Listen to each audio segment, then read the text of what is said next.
right, Q&A. Oh, yeah.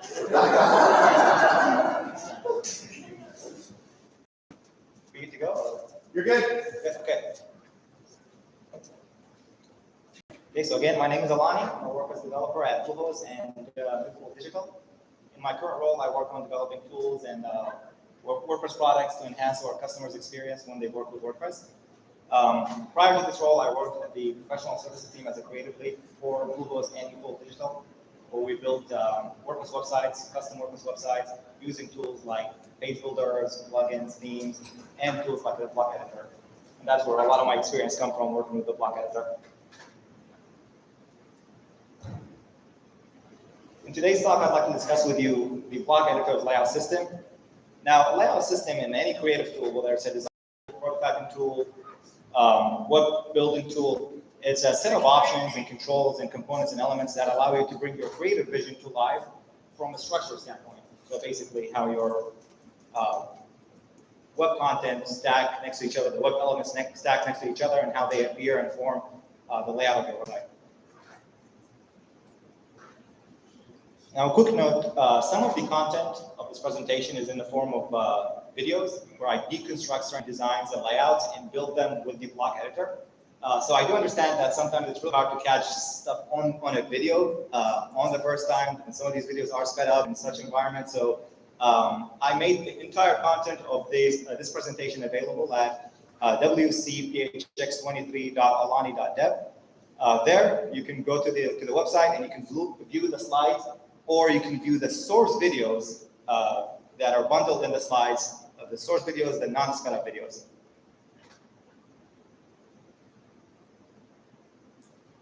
Here's the WordPress stack I use to create the content of the presentation. I use WordPress 6.2. I use the beta, so when WordPress 6.2 comes out soon, this content will be very relative, pretty much relative. I use the 2023 theme and the icon block plugin, which is just a plugin that lets you add SVG icons into blocks. Could you speak into the microphone? Oh, I'm sorry. So I can't hear myself very well. Now, for everyone new to WordPress or the block editor, here's a so hopefully it'll catch you up to speed. So the block editor, also called the WordPress block editor or the Gutenberg editor, is a new way of publishing WordPress. So after WordPress 5.0 in 2018, it replaced the classic editor with a new block editing experience. The WordPress block editor offers an array of tools and options that lets you create WordPress pages and posts. Blocks are sort of the living, breathing content element of these posts. You can add text blocks, paragraph blocks, headings, layout blocks, which we're going to be talking about today, and also videos and galleries. And so you can create your own custom blocks as well if you're interested in that. And by using the layout blocks, you can create really appealing web pages using the block editor. And if we go back here, so this is pretty much the block editor. So on the left side, we have what we call the list view. It's the tree, the hierarchy of the web page. And in the center, you have the canvas area where you interact with your blocks, edit the content of the blocks, the layout. And on the right side, whenever you click on a block, you have the settings about block. You can change the colors, the styles, the settings about block, or the page settings. Another element that was introduced to the WordPress or to WordPress as part of the block editing project is FSC, or full site editing. So FSC allows you to edit your entire website using the block editor, including the headers, the footers, and other template parts like the blog pages, the custom post type pages. In other words, FSC can design and customize your theme visually using the block editor experience, stuff that historically was kind of hidden behind code and behind themes. And one more thing here for the people that are familiar with the block editor and WordPress. So in WordPress 6.2, there's a new addition, which is called splitted or group tab editing. So the block settings have been split into tabs. The first tab is the content tab. Now that tab only exists on certain blocks that support that or that need that content tab. But the other two tabs are pretty much standard, the style tab and the settings tab. This pretty much makes it easier for users to adjust the block settings without having to go through a long list of options and accordions that expand options and options that expand other options. So kind of break them into or categorize them into tabs. And here we see an example of that. This is the navigation block, the nav block. And on the left side, we have the structure of the menu items. You can create new menu items. You can nest menu items. In the center, on the middle one, we have the style tab where you can change the typography, the color scheme of these nav items, the spacing. And on the right side, we have the settings tab where you can control the layout, the placement, or advanced settings like adding HTML tags or classes. Okay, so with that stuff out of the way, let's go ahead and get started. So here's the scope of the items that we're going to be covering today in the presentation. So we're going to be talking about the layout content width. It's a global. We're going to be discussing the following tabs: the group tab, the cover tab, block, the group block, the cover block, the columns block, the stack block, media and text, and the spacer block. Also, we're going to be discussing some block options around spacing. So margin, padding, block spacing, which is dimensions.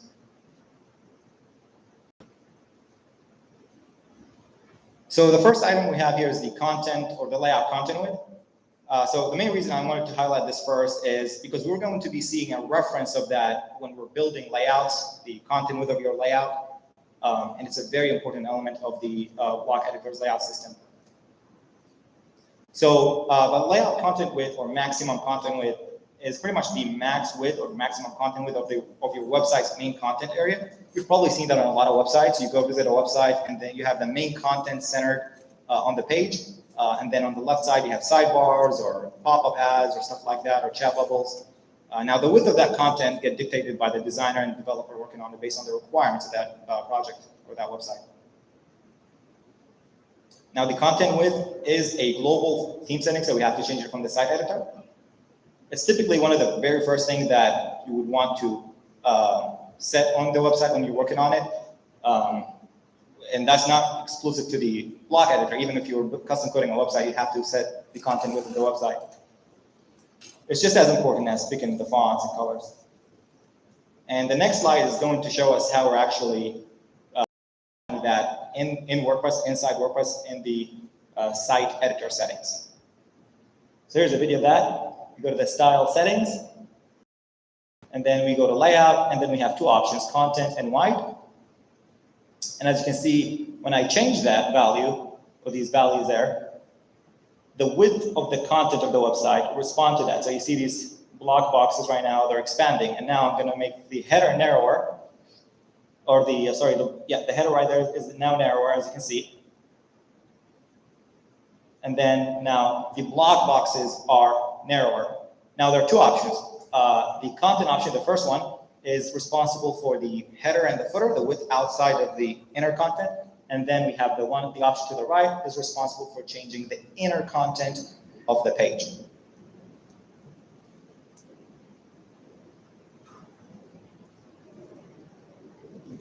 Okay, so next we have the group block. So this is a block setting.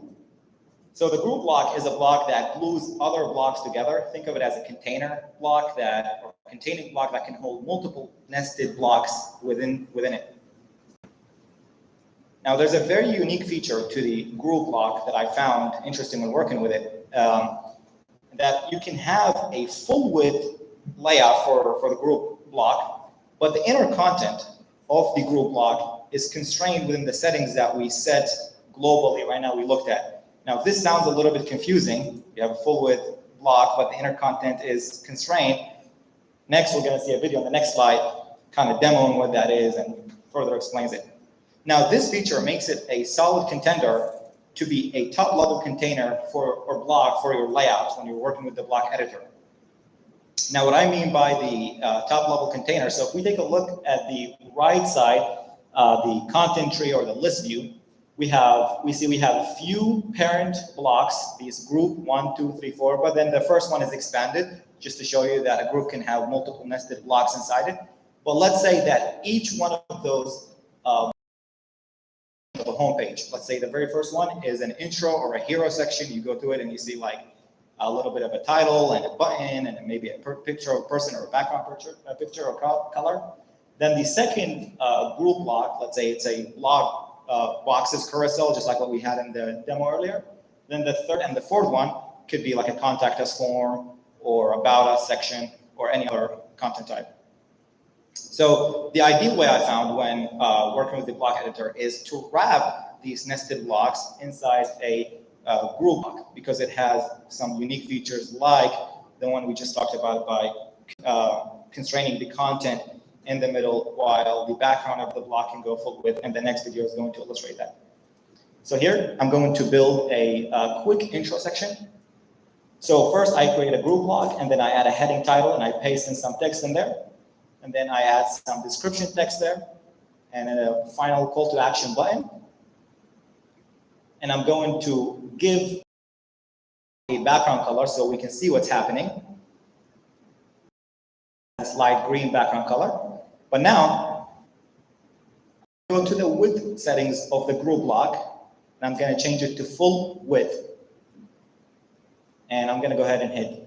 Oh, I'm going to give some padding so we can see some spacing above it and below it.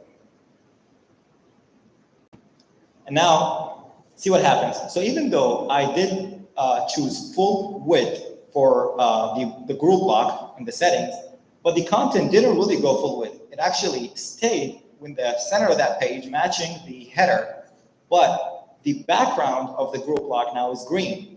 So it's very good if you want to build a section that has a background color or an image, but you want the content to be in the center. Now, if we would do the same thing for a row, stack, or other design type block, when you do full width, unfortunately, the content of that block will now be from the left edge of the screen to the right edge of the screen. Now, this feature is sort of unique to the group block. And that's why it's a good contender to be a top-level container every time you create a section on your website. Now, here's another feature that makes it even more unique and flexible, is the inner content of the group block can actually be wider or narrower than the globally set settings. So when you click on a group block on the right side, you can actually, just like how we adjusted that globally from the style settings, you have an option here to change the content and the white there.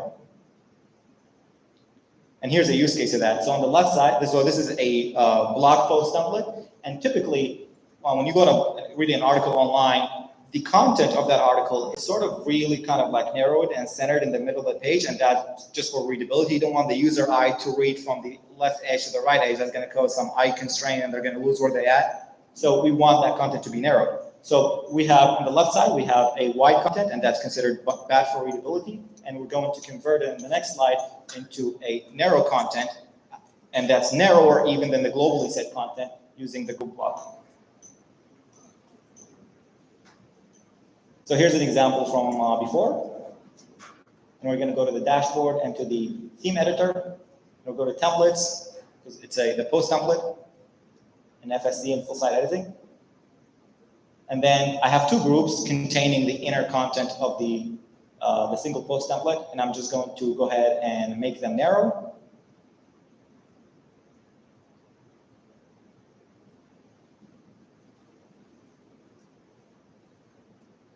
Update the page and refresh, and now look at that. Now, this content is considered a lot better for readability.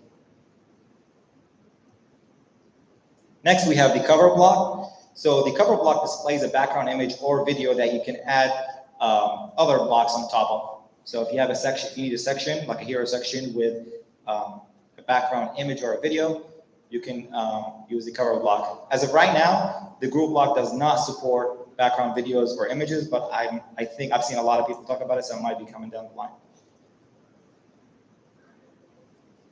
Some of its features, it supports full height option, which is min height 100 VH, for those that work with CSS. Background position control, center, top, all these other options. Dual tone filter support, and you can add colors or gradient overlay control over it too. The next block is the columns. So the columns block allow you to insert text, media, and other type of blocks into up to 6 nested columns. And these nested columns will create a flex grid type layout. Some of the features of the columns block, it can hold up to 6 columns. You can do column width control, so each column can be narrower or wider than its sibling columns. It has vertical alignment control, flexbox align items property, and also it can stack on mobile. That's an option for responsiveness. And here's an example of what you can do with the columns of block. So we have here 4 service cards nested inside a group block or inside a columns block, and each one of them represent, let's say, a reusable block inside it, or just any sort of block content, text and icons and links. Next, we have the row block. So the row block allows you to insert multiple blocks in a horizontal row and space them out evenly. So kind of let the browser space them out for you. The row block is perfect for layouts and sections that contain 2 or 3 small elements that need to be placed on the same horizontal line, just like site headers and navigations and a call to action call outs. Some of the features are equal spacing control, as I said, justified content, flexbox property, and vertical alignments as well, which is align items, flexbox property. And here's an example of what you can do with it on the right side, not the blurred out part, but the part on top. That's a row with 3 elements inside it, or 3, let's say, group blocks inside it, and they are spaced out evenly. Next, we have the stack block. So the stack blocks allows you to insert multiple blocks in a vertical row and space them out evenly. So it's a kind of reverse to the row block. Now, this block probably you use less often than the row block, because naturally when you build a web content, the layout is vertical. Some of the features are equal spacing control and vertical alignment. Next, we have media and text. So this block allows you to place an image or video side by side with other block types.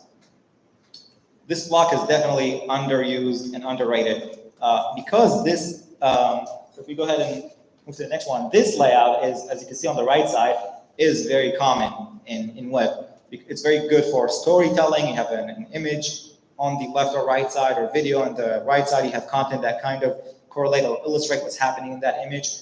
And it's really good for storytelling or explanations and stuff. And that's exactly what's happening in the slide right there. We have text on the left side and we have a figure on the right side, that kind of, storytelling. And some of its features, you can align media left or right. You can change the width of the media. You can add a link to that media. You can stack it on mobile, so there's some native responsive options there, responsive controls, and you have control over the vertical alignment, and also you can do media cover. Now, this layout is 100% replicable with, you can do, let's say, 2 columns, rows with 2 blocks inside it, 2 group blocks inside it. And that's why it's underused, right? Because you can do it with other ways, but it offers a lot of the functionality out of the box that you can achieve this type of layout on the right side, as you can see right there, without having to worry about a lot of the configurations of multiple blocks if you do columns or rows. So give it a look. Maybe you'll like it. The next one is a spacer. A spacer is a simple block that adds vertical spacing between blocks. And here's a video that illustrates how the spacer works. Pretty simple. You add a spacer, you move around, you can increase it with the drag bar handle. Yeah, there's not a whole lot to it. You can, though, change the pixel or the unit of spacing. You can change it from pixel, rem, view width or view height. It has also a handlebar drag control, which is kind of cool, so you can change it quickly. There's an opinion of mine about the spacer block. I think you should, well, I don't say you should, but in my opinion, I found myself, not wanting to use it, because when you use a spacer block, it adds an empty div in the DOM, in the printed HTML. Otherwise, you can achieve that with just padding or margin or something. And each empty div, it might load the DOM at some point. It might affect the web page rendering. Now, if you have 1 or 2 or 3 spacers, it's probably fine. But then if you find yourself using it a lot and your web page grows, if you have a lot of those, it might bloat the DOM unnecessarily. So we'll see an example of that. So right here, on the left side, I being spaced out from the top and bottom by a spacer on the left side, and on the right side, with just styling, just adding top and bottom padding. And if we look at the printed HTML output on the left side, we see 5 elements. Technically, it's 4. The last one is just a wrapping div. But there's 2 extra elements on line 4. They're basically empty divs with a height property. But on the right side, we don't see that. We just see the heading element, and then it has styles on it. So you can see how that can affect your web page if you have a lot of content on it. Next, we have dimensions. So block dimensions are just spacing, margins, padding, block spacing. So the dimension settings can be found in the block settings sidebar under the section that says dimensions on it. Now, in the dimensions section, you have to click the 3-dot menu to explore all the dimension settings or all the dimensions options, because otherwise they're hidden. And here is an example of that 3-dot menu. As you can see, by default, it was only showing the padding, but then if you click on the 3-dot menu, you can enable margin right there, and now we can see the margin as well. So the first property in there, the first option is the padding. The padding impacts the space between the block's content and its borders. You can either set padding like one value that applies on all 4 sides, or you can set values separate individually for each side. Now, to set different value for each side, you have to unlink. So it's kind of a hidden option. Well, it's not necessarily hidden, but you have to click a button. It's an extra click to see the other side. So we're going to take a look at that in just a second. Margin. The margin setting impacts the space around the block. You can either set the margin for all sides again, or each side individually. And we also have to unlink the margin settings to see all options.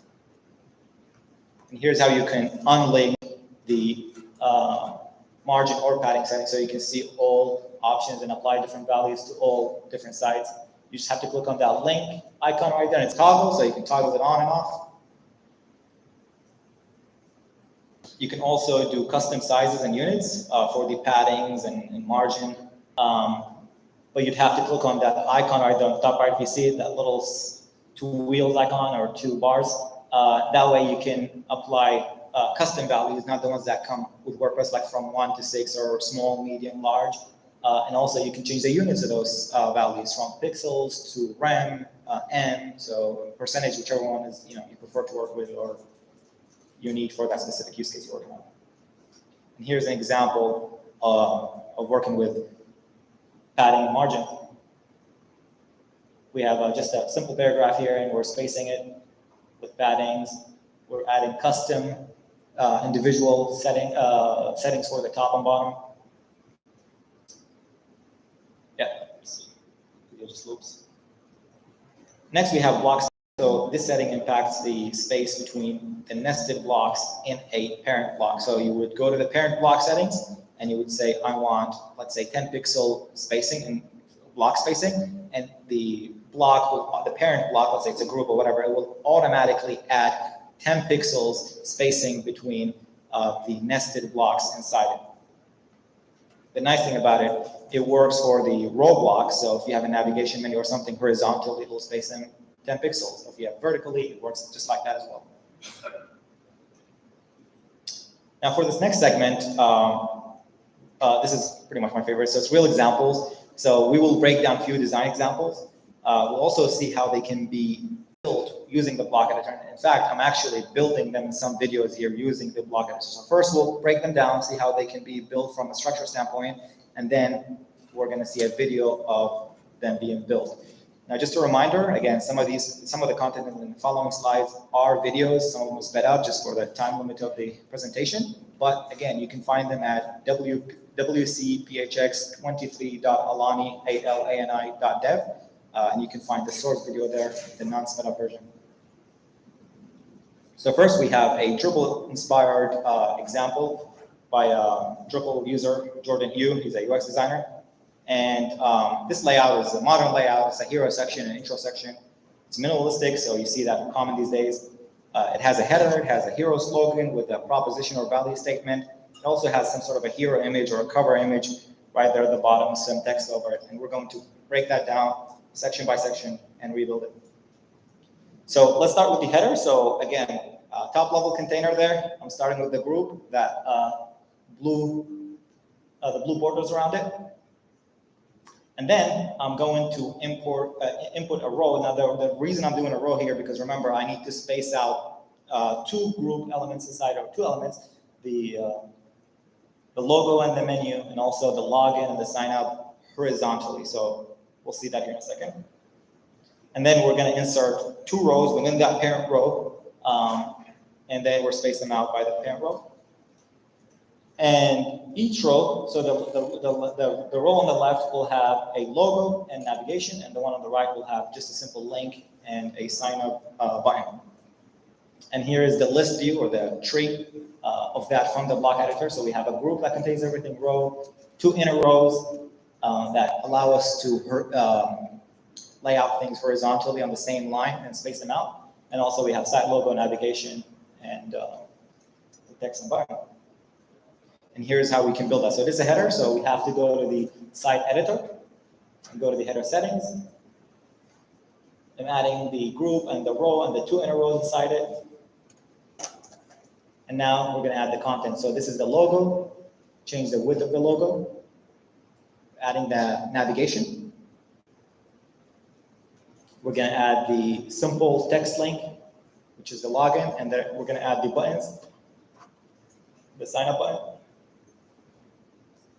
And then let's give it some padding so it can look good, from a spacing perspective. And then we're going to do some block spacing so we can space out the menu items. And also we'll space out the row, the right side row, also with some block spacing. And now the rest is just going to style the text of the navigation and the text link. So I'm going to skip through that part because the layout is pretty much done. That's what we're interested in.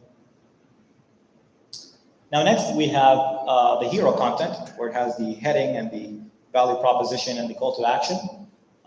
So again, I'm going to start with the top level container, which is a group block. But I'm doing a 900 pixel content max width. So the content of this group will not escape out of the 900 pixel, because I don't want the title to be from the left edge of the screen to the right edge. I want it to be focused on the center.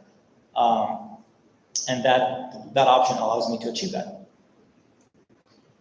And simply for that little text ribbon or branding, so it's just an image and text. And I chose to do a row to align them horizontally.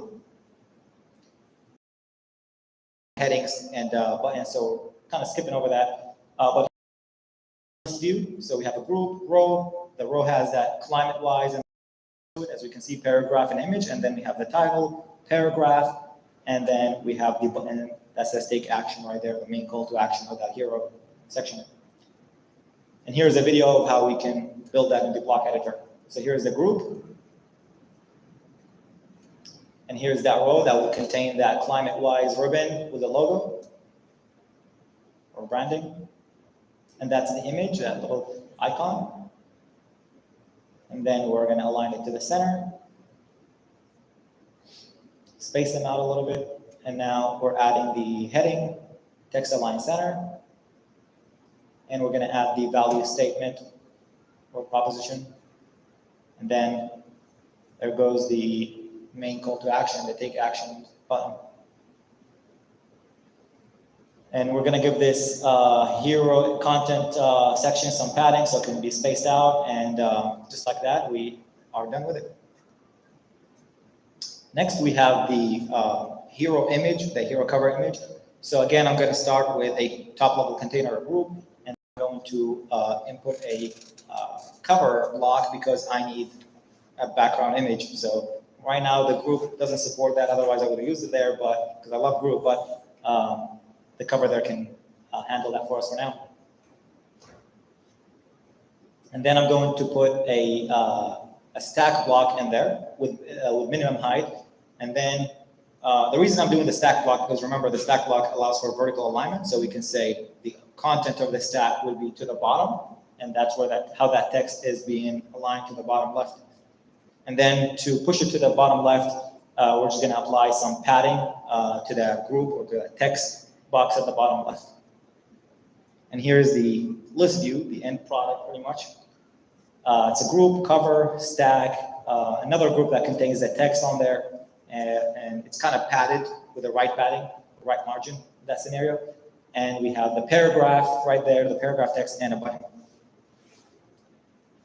Okay, and here is a quick video on how we can achieve that. So there we're adding the stack after we added the group, and we're going to add the paragraph. So right now you can't really see the text because it's kind of on the background. It doesn't contrast very well.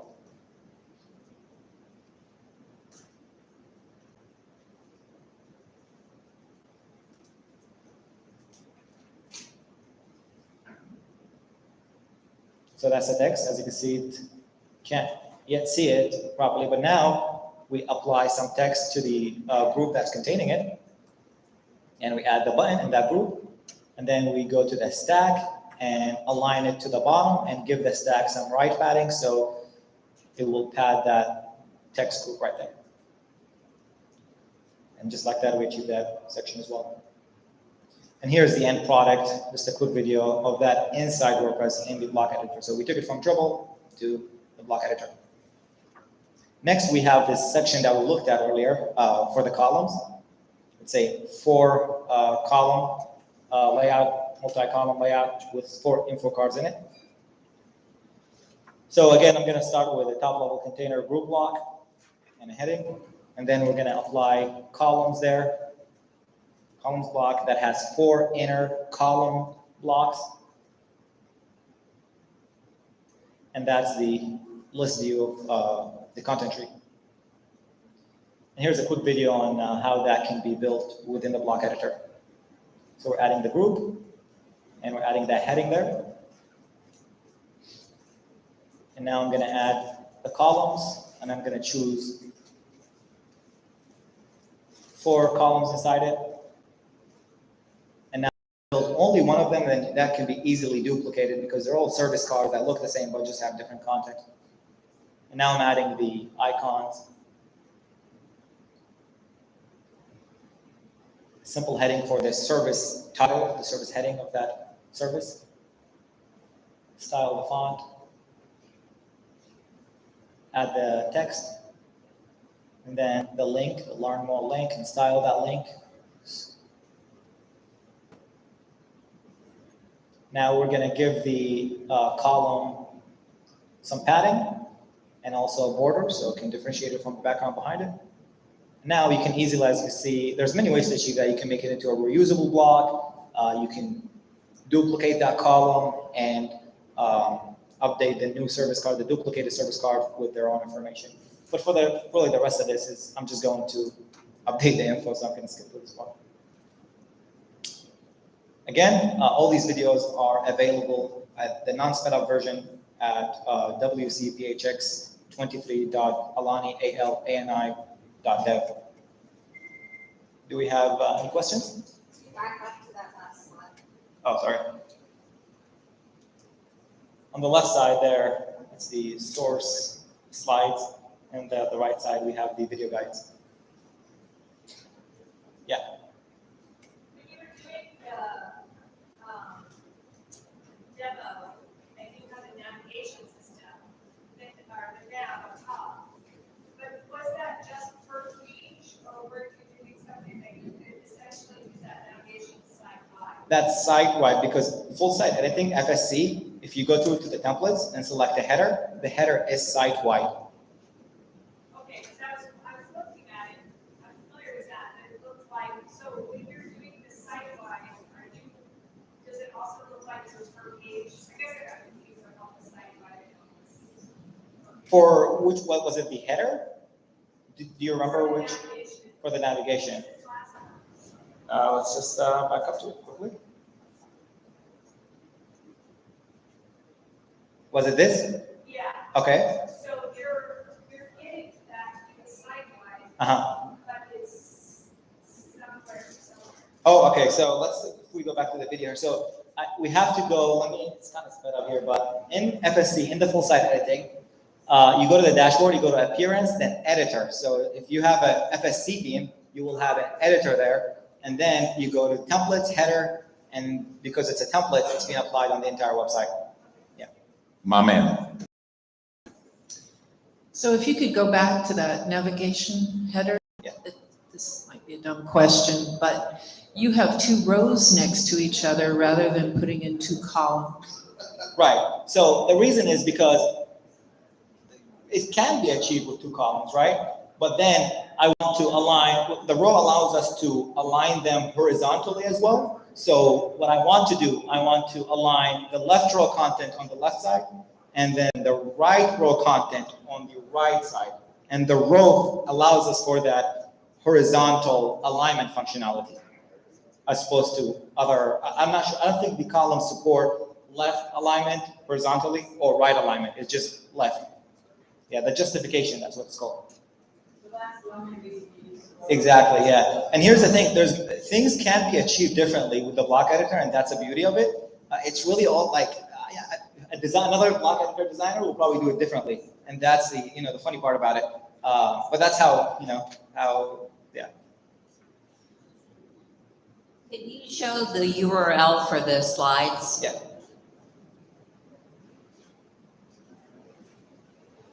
The URL is right there. wcphx23.alani.dev. So I'm wondering where the styling is stored in this. Is it all written in line into the DOM, or does it actually render style sheets in the backend? So for the spacer or for the... For all of the styles that you showed us, are they all written into the DOM? So to be honest with you, I don't look too much at the code, but for the example that was shown for the spacer, it was actually adding it as a style tag, like in the HTML style property. And maybe if we have block editor devs here, they could probably, explain that better. Is there another question over here? Any other questions? We're good? Okay. Oh, yeah. Videos that you can download, I assume there's a way you can slow them down, because that was like a speed reading course. Yeah. So the source videos are non-sped up, and you can download them. It's a source video, yeah. So it's not sped up, and you can view it whenever you want, and you can replay it. There's no time limit on it. You can just download it to your computer on your phone if you want to download it to your machine. Yeah. We're good? Okay. So again, my name is Alani. No, this went off, but my Twitter is Alani, ALANI_100. If you'd like to follow me, or if you have any questions for me. I'm also going to be at the Bluehost booth, and I do attend the local WordPress meetup. So if you see me there, if you have any questions, feel free to ask. Okay. Thank you very much, everyone. Alani, everybody.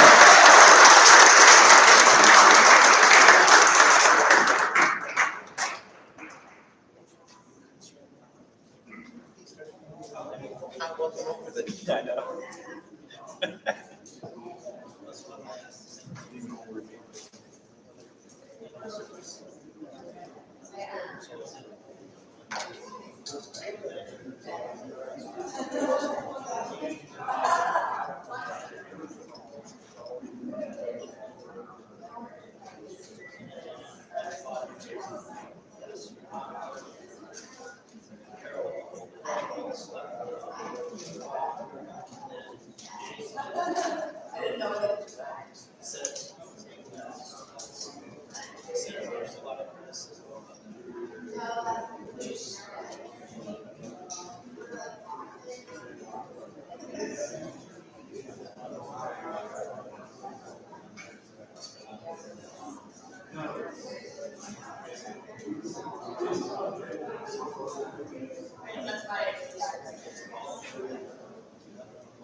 Play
We've got one more session though.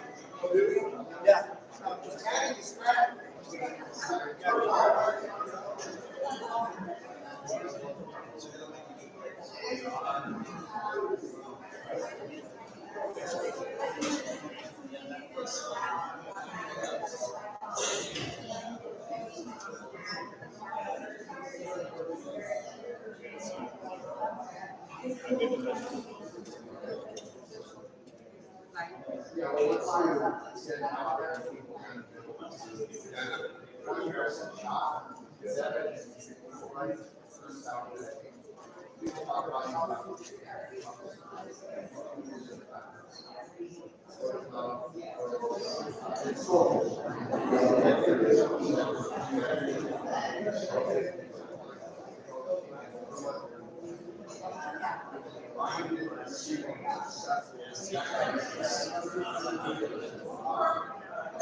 So are you the next speaker?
That's the sound of the police.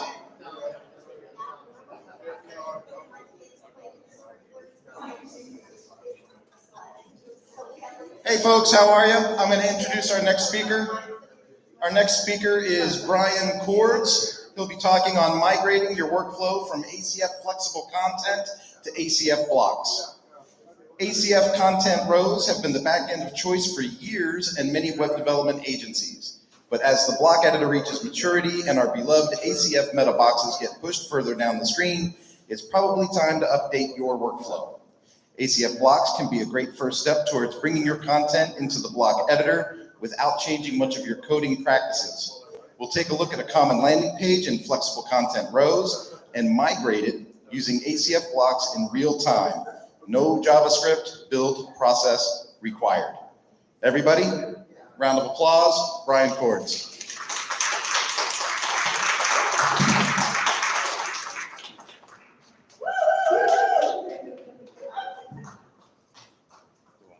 Good afternoon. How's everybody doing? Good. Final session. Everyone's pumped. Everyone, yeah. Maybe like round of applause just for everybody who's sitting here, everybody who helped out. Give it up for everybody. I'm trying to get my energy level up because the coffee's fading. All right. Today we're going to talk about migrating your workflow from ACF flexible content rows to ACF blocks. How many here have ever written a block before, ACF or otherwise? Okay, perfect. Yeah. So this talk really came out of some internal training that we did with my team. I work at an agency. We build WordPress websites. There was a lot of time spent in ACF and ACF flexible content rows specifically. And so this is going to be a talk that's really like a basic baby steps from ACF flexible content rows and kind of custom fields and page templates to just experimenting with ACF blocks. So who exactly is this for? Number one, this is primarily for people who build custom WordPress themes. So if you work at an agency or are a freelancer and what you often do is actually edit the theme files themselves, this is a talk for you. If you are using pre-made themes, page builders, things like that, this probably won't be as applicable, but if you're interested in sort of entering that world, this might be good for you. If you're somebody who hasn't used the block editor that much, maybe you haven't really dipped your toes into it, this would also be a presentation for you. If you know JavaScript, if you know how to build custom blocks already, if you're comfortable with React and Webpack and all these other crazy things, use those tools, definitely. This is for developers who like to write their own HTML and CSS. So one of the things that I know is a big mental shift in the era of the block editor is that you don't get to write your HTML, and you're really, given HTML by WordPress core, and you don't write as much CSS. You actually spend a lot more time writing JSON, or you spend a lot of time sort of tweaking settings to get things to look the way that you want it to. So if you're doing, the types of websites where you say, I really need to write the HTML, I need to write the CSS, my client wants a crazy header that's going to come in all goofy and stuff like that, this is probably for you.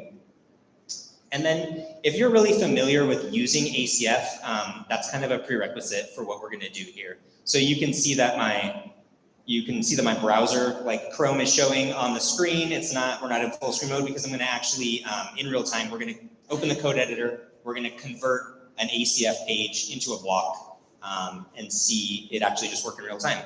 And you won't have to watch me type because there's really not a lot of coding that's required. So why choose ACF blocks over flexible content rows?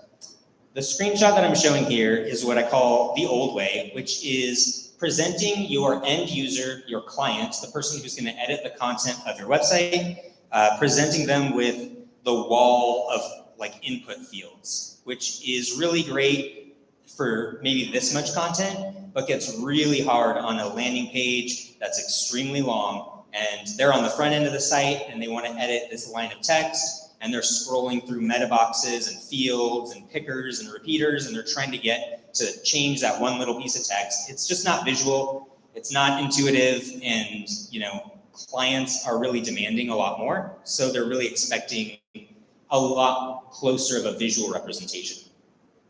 So what we're going to build is something like this, and this screenshot is the block editor. This is what the back end looks like for your client. This is what they're going to see, but none of this is core Gutenberg blocks. This is all just an ACF block, and it's very similar to the ACF mindset.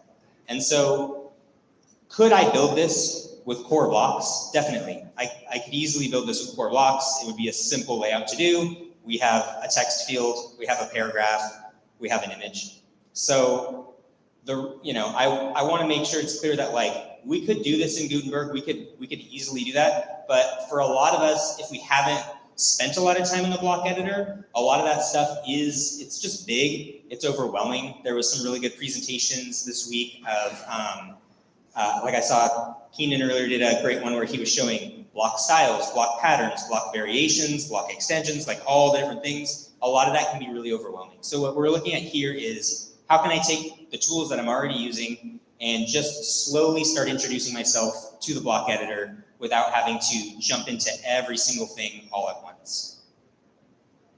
So the first thing you are going to have to do is choose a good starting theme that integrates with the block editor. So for this demo here, I'm going to use Understrap, which is a very popular starting theme for developers who really like to own the code and write their own code. So Understrap is underscores, which is a very old WordPress theme framework, and it's combined with Bootstrap, which is a CSS and visual design library that kind of gets you off the ground really fast.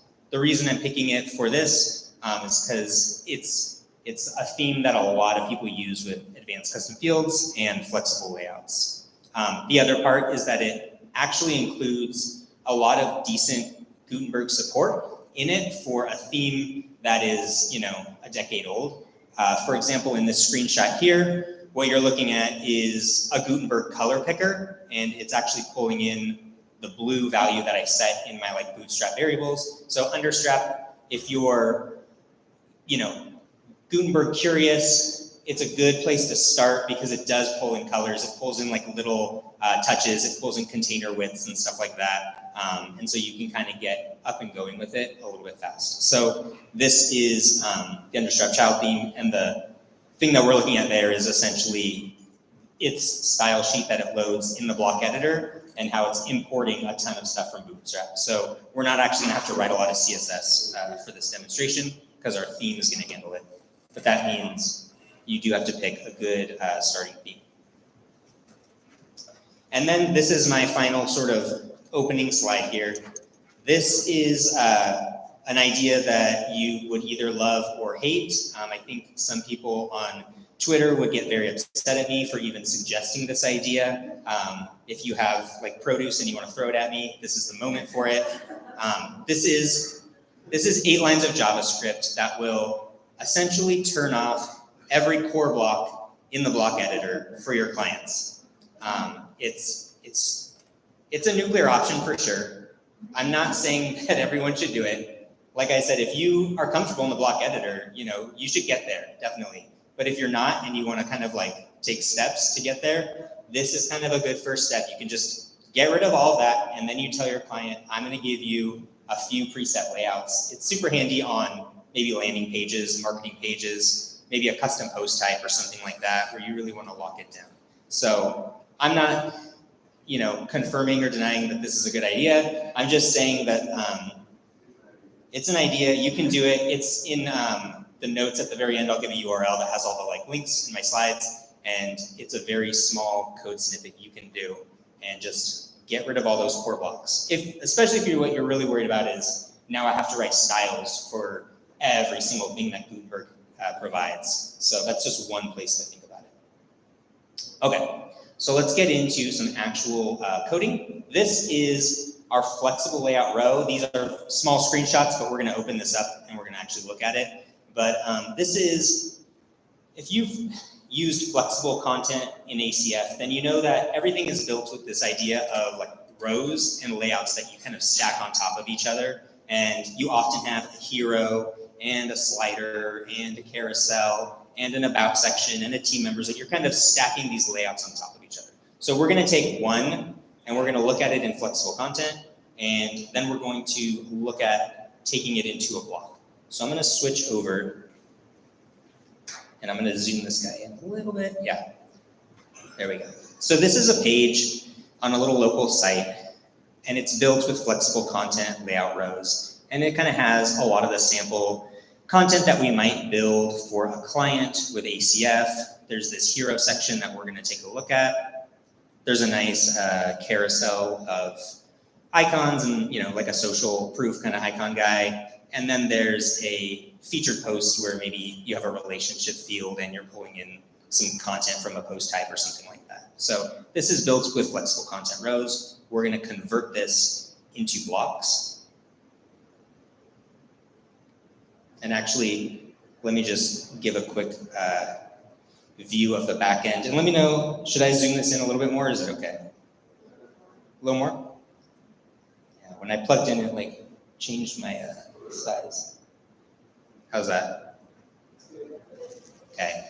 So this is that old school editing experience I'm talking about. In this case, the block editor is enabled, but our flexible content rows are usually like down here. I gotta click here. I gotta scroll through all this stuff.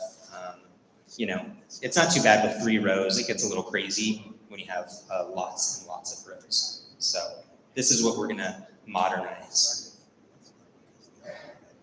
So the first thing we have to do is we have to tell WordPress that we're going to have a block. We have to just like let it know, I have a block, be aware of it, do things with it. So I'm gonna switch over, I'm gonna move this. This is my child theme. It's an understrap child theme. It comes with some basic stuff. It has a folder with all of my ACF rows in it right here. I've got those 3 rows that we looked at. I've got some code here. We're gonna kind of dig into all of this stuff. But what we're gonna do is we're actually gonna make a new folder to store our blocks. And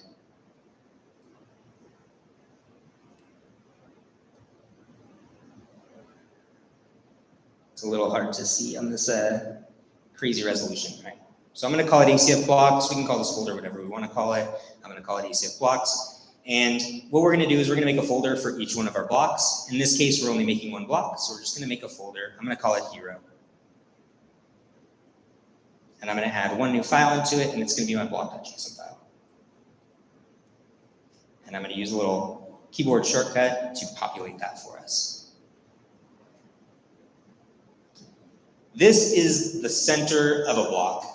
And what's really great about this block.json file is that what you're looking at here is essentially what core WordPress uses to register blocks. So if you're gonna move in to building custom blocks in the future, and you're maybe gonna go on the path towards developing at that level, ACF has done a really great job of taking concepts that exist in the block editor and concepts that exist in ACF and finding a really nice middle ground so that you're actually kind of learning block editor stuff as you're using ACF blocks. So everything from like lines 2 to lines 8, that's just core WordPress, Gutenberg, block stuff. And we're gonna go through each line. And then ACF hides all of its extra stuff right over here in this little ACF key. And what that key basically says is, hey, block editor, this is not a normal block. This is a ACF block, treated a little different. But essentially we can go through each of these lines. There's a block API version. We're all on 2. That's not really relevant to this conversation. We give our block a name. I'm gonna call it hero because that's our block that we're building. It's the hero block. The name here is an internal name. So this is what's kind of used under the hood in the code. Nobody sees this on the front end. And when it gets rendered, because it's an ACF block, they're actually gonna add a little ACF/hero in front of it because it's a special kind of block. The title and the description are actually what your end user are gonna see when they're in the block editor. So the title, the description are extremely important to communicate the importance of the block or the usefulness of the block to your client. We're gonna give it a category. WordPress likes to put all the blocks in little categories. This is gonna go into a formatting category, but you can kind of dig into the docs to see all of the examples. We're gonna give it a little icon. The block editor gives icons when you add blocks. So you can actually use WordPress's like dash icons library. You can pull those out. So that's that. And then we have the keywords. And under keywords, what we're basically saying is, if my user's in WordPress and they start searching for blocks to add, what kind of search terms do I want them to, this block to show up for? So in this case, we have one, but this is an array. We could add as many keywords as we wanted to. After that, we have our nice ACF section. This is where we pass custom settings, not to Gutenberg. This is where we pass them to ACF to let ACF know, okay, here's where I'm doing all of my ACF blocks types of stuff. So for this particular use case, we have 2 values we're gonna pass it. Mode preview, which we'll kind of dig into when we actually look at this on the front end. And we have our render template, which is basically, where's the PHP for this block? Where's the code for it? I wanna see where that is. So I'm just gonna save this file. Jump over here. So that's our block.json file. We're going to come back to it. We're going to add more stuff to it. But it's really the only piece that I would consider kind of a leap from the old ACF way of doing things. So let's talk about how we used to load templates the old way in ACF. If you ever used ACF layout rows, you would know that what you have to do is you have to go into your page templates of your theme, your page.php or single.php, and you have to inject a bunch of code to let it know I have fields, add my fields somewhere in my layout, somewhere in my template. The example that I have here is sort of a loop, find my rows, loop through them, get all the PHP for them. In this example, I keep my rows in separate files, so I use a WordPress function called getTemplatePart to get all the little rows as we loop through them. Sometimes you just have one giant PHP file, that happens too. But what it means is that your client, when they make a new page on their website, they typically have to find the page template that applies to the design, that has those flexible content rows, they have to assign it. It's sort of a process. So what we're gonna do is the new way, which is we're just telling WordPress that we have blocks. And that means that anywhere in our theme that spits out content, our actual content of our blocks will get spit out. And all we have to do is just tell WordPress that our blocks exist. So this is the code snippet. I'm actually going to jump over to our theme. I'm going to open my functions.php where I do all my kind of business like this. And I'm going to add the function that we were just looking at. So what I'm doing here is I'm just hooking in to WordPress when it initializes. And I'm just registering a block type. And I'm saying, I have a type of a block. It's in this folder. It's called block.json. It lives right here. This, again, is WordPress core functionality. So if you ever do move into building custom blocks, you're actually going to use the same process. So it's another really nice thing where a lot of the stuff we're doing now, we're like setting the foundation for later on in our journey. We're actually going to know a lot of these same functions. Register block type to tell WordPress about my block, my block.json file. So we're passing it just the path to our block.json, and that's all we have to do. All we're doing is telling WordPress there's a JSON file here, read it, that's where my block is. The next piece is adding our custom field group. So I'm not going to demo actually adding each of the ACF fields, because like I said, I think the prerequisite for this particular talk is that we've registered ACF fields before.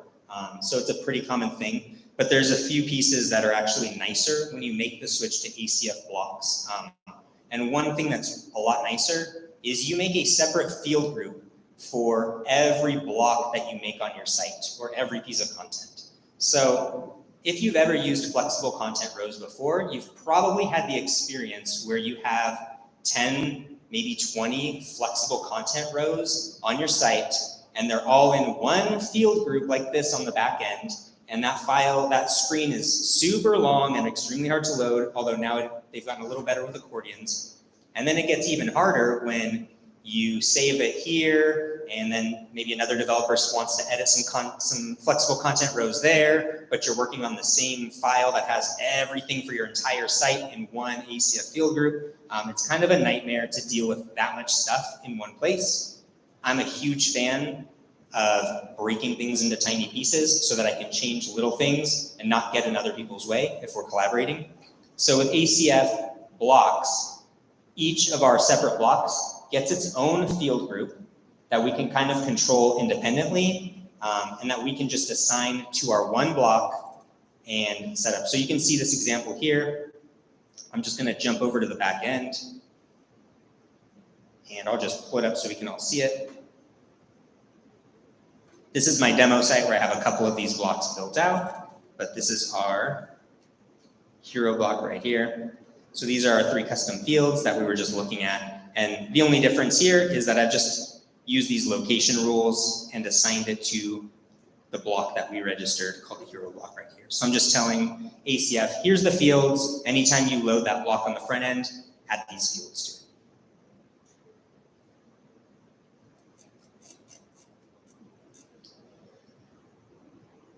Then comes actually outputting our content on the front end of our website. What I really like about this is that it's PHP. So if you're really, not comfortable with React components, if you're not comfortable with a lot of the block editor's default markup, this is really the same PHP that you've been writing if you've been using advanced custom fields in other situations. So we're gonna copy and paste this code here, and what I'm actually going to do is I'm gonna open up, this is the actual ACF row that we were looking at on the front end of the site. I'm literally just gonna copy it. I'm gonna go over to where my block folder is right here. I'm gonna make a new file called render.php. If you'll remember, in our block.json file, we told it that we would have a render.php file. So as long as they're in the same folder, it knows where it is, it's gonna find it. I'm gonna come into my render.php, and I'm literally gonna paste the same code here. And I'll just say this, it's a block. And then there's only a few little differences I have to do. In ACF flexible content rows, you do use subfield a lot. In ACF blocks, you don't even have to use subfield. You can use that classic ACF get field or the field. So these are the same ACF functions that you would use if you were doing a template, but in this case, it's actually built into our block right here. So I have a PHP file, I have my advanced custom fields, I just have my one JSON file that feels a little bit different than my previous workflow, but it's all kind of here. And then that's our render.php template file. So let me go back to our website. Let's make a new page and let's test out our block. So say bye-bye to our flexible content rows. Let's give our page a title. I'm going to write blocks example page. And then I'm going to open up the block picker, and then I can see my hero block is right here, right? Where I could start typing hero to filter it down. So at this point, all of that PHP that I wrote is now inside the block editor.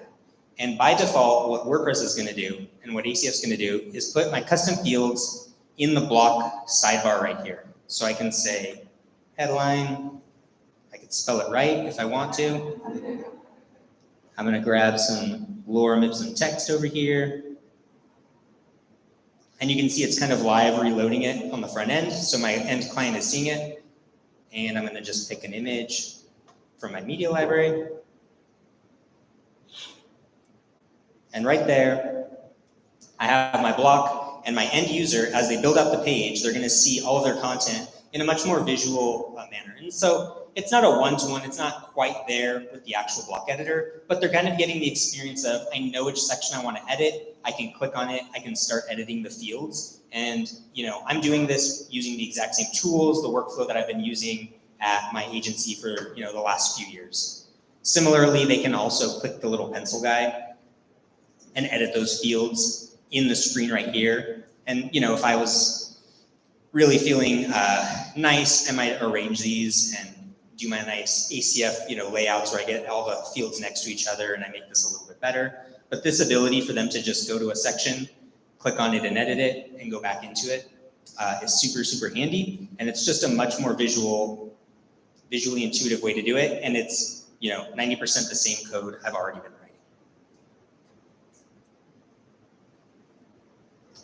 And then we're just going to jump into a very quick bonus round, which is ACF blocks is a really great one-to-one swap out for flexible content rows, but it also comes with a ton of that other Gutenberg block stuff that is actually an extra superpower on top of it. So what we're looking at here is a giant chunk of code that has a bunch of variables. What I'm going to do is I'm going to jump back into my code editor. I'm going to jump back into my blocks render.php. And actually go back, I think it's this one. Yeah. So this is this giant chunk of code. This is basically for every ACF block that you build, you get these variables right off the bat that are given to you. So these are variables that you can use to pull things out of Gutenberg. You can use to do fancy or advanced things that we won't get into, like nesting inner blocks.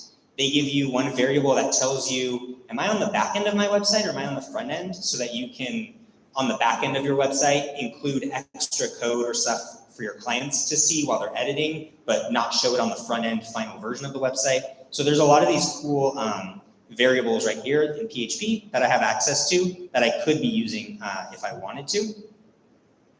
And the only one we're really going to focus on is this block variable right here. So this is, oh, my little GitHub Copilot is trying to be nice and helpful. Let's make him go away. Okay. I'm going to just variable dump.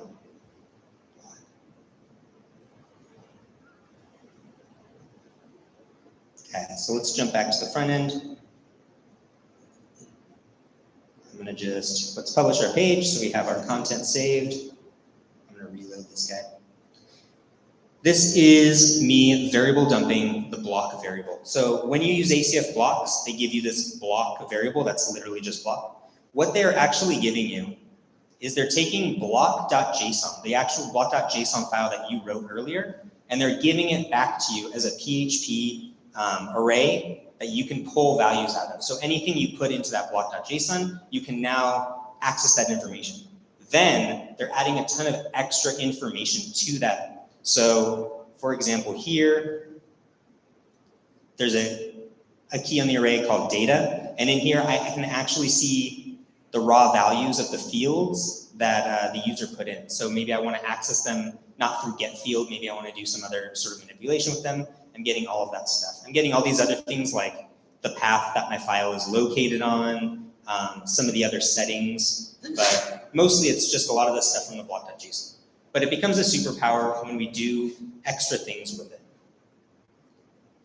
So what we're going to do is we're going to add a native Gutenberg support using this variable, and we're going to use that to kind of touch our toes into some of the native things that Gutenberg adds to make our block a little bit better. And the reason for that is, let me turn off my variable dump. There's a good reason for that, which is when I look at this on the front end of my website, it's close, but it's not really fully there yet, right? Because it's stuck inside the content, so it's not quite full width. I want it to be full width. It's not, there's some differences and stuff. So this is where some of the native Gutenberg stuff comes in that just kind of makes your life a little bit easier. So how do we turn on some of this? The first thing is we have to go into our block.json and we have to add our supports. Just like everything else in here, everything that's not under the ACF, this is a native Gutenberg feature. So it works really well with ACF, but if you do move into custom blocks, you'll kind of already have a head start because you'll understand this. So we're basically saying, what other things in Gutenberg can you support while I edit my block? And we're picking one thing that we're going to use as our demo, and that's alignment. And alignment is, if you were here for the previous talk, it's all about how wide my content is, if it takes up the full width, if it's a little bit wider, or if it's narrow. So we're going to give our block the ability to support full alignment. So let me reload the page so it has my new information. So now when I click to edit my ACF block, I can see right here, I now have one option for an alignment. And this is just a nice core Gutenberg feature. It's just turned on with one line of code. I click it, and look at that. It beautifully makes my block full width. Because I've already used some Bootstrap code, I have everything in a container. It's already pretty nice. But I just add one line of code, and I support it, and let's go to the front end and take a look at how it looks. Refresh my page, and nothing happens. It actually didn't work at all. It was actually just tricking me. So that's the one caveat I'm going to give you with block editor supports. You still have to do some of the legwork yourself. So in this example, when I added it, when I was inside the block editor, it was kind of doing some stuff with JavaScript and adding some stuff to make it full width. But this is one situation where once you do start moving into some of that core block editor stuff, it's not always going to give you everything you need. But when I do need this stuff, I know where to find it. I find it in my block variable. So this is our last chunk of code, actually. So what we're gonna do, and this is a pretty common approach for really blocks in general and a lot of things. What you really, say you have a block, there's a div that's generally around it or a section element or something like that. Typically what you do is when you turn things on and off, you just add or remove classes to that outermost div, and then you can just use that to affect your styling and stuff like that. So I'm gonna take this guy right here, and I'm gonna replace him. Oops.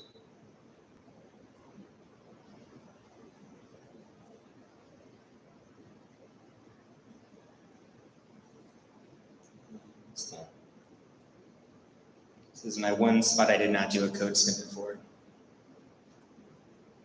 And we're gonna make a variable, basically to store all of our classes. And then what we often do, and actually let me, easy to do.